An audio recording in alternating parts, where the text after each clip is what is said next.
দূর গ্রহে প্রাণের অস্তিত্বের শক্তিশালী প্রমাণ পেলেন বিজ্ঞানীরা। মহাকাশে অন্য একটি নক্ষত্রকে কেন্দ্র করে ঘুরছে এমন একটি দূরবর্তী গ্রহে প্রাণের অস্তিত্ব থাকার প্রমাণ খুঁজে পেয়েছেন বিজ্ঞানীরা।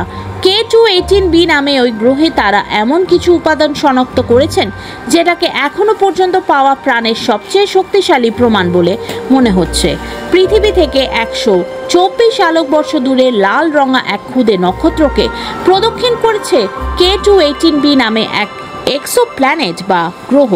মার্কিন মহাকাশ গবেষণা সংস্থা নাসার পাশাপাশি অনেক প্রতিষ্ঠানই বহুদিন ধরে এই গ্রহের দিকে নজর করছেন গবেষণা।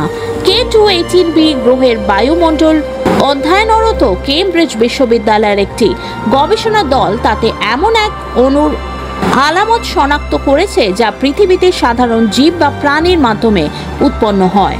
কেমব্রিজ বিশ্ববিদ্যালয় এই গবেষণা দল এই গবেষণায় বিশ্বের সবচেয়ে শক্তিশালী মহাকাশ পর্যবেক্ষণাগার জেমস ওয়েব স্পেস টেলিস্কোপ ব্যবহার করেছেন।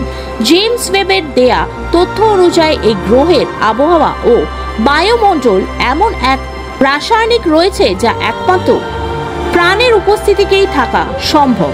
জেমস ওয়েবের মাধ্যমে এ নিয়ে দ্বিতীয়বার এমন চমকপ্রদ তথ্য পাওয়া গেল।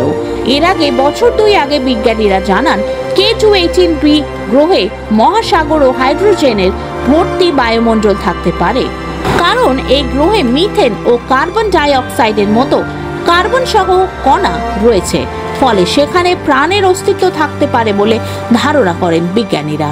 অনেকদিন ধরে K2-18b গ্রহটিকে নিয়ে উৎসাহ বিজ্ঞানীদের। প্রাথমিকভাবে তাদের অনুমান এই গ্রহ জুড়ে ছড়িয়ে রয়েছে প্রকাণ্ড জলরাশি। সেই সমুদ্রের আকার পৃথিবীর 2.6 গুণ। পানি মানেই প্রাণের উৎস।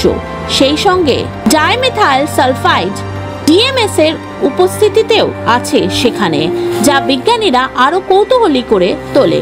এই গ্যাসীয় পদার্থটি প্রাণের অস্তিত্ব থাকার অন্যতম প্রমাণ। নাসার বিজ্ঞানীরা জানাচ্ছেন জীবদেহে থেকে DMS তৈরি হয়, অতএব K2-18b বায়ুমণ্ডলে DMS এর উপস্থিতি যথেষ্ট ইঙ্গিতবাহী। যদিও এই গবেষণার প্রধান বিজ্ঞানী কেমব্রিজের জ্যোতির্বিজ্ঞানী নিক্কু মধুসূদন বলছেন এত তাড়াতাড়ি কোনো সিদ্ধান্তে উপনীত হতে রাজি নন তিনি। জ্যোতির্বিজ্ঞানী নিক্কু মধুসূদন বলছেন গ্রহটিতে এখনো পর্যন্ত পাওয়া সম্ভবত প্রাণের অস্তিত্বের সবচেয়ে শক্তিশালী প্রমাণ এটি। আমি বাস্তবসম্মতভাবে বলতে পারি যে আমরা 1 থেকে 2 বছরের মধ্যে এই সংকেতটি নিশ্চিত করতে পারব। K2-18b গ্রহটি প্রথম আবিষ্কৃত হয় 2015 সালে এবং এটি কয়েকশো মহাপৃথিবীর একটি, যেখানে ভূখণ্ডের পরিমাণ পৃথিবী ও নেপচুনের মাঝামাঝি।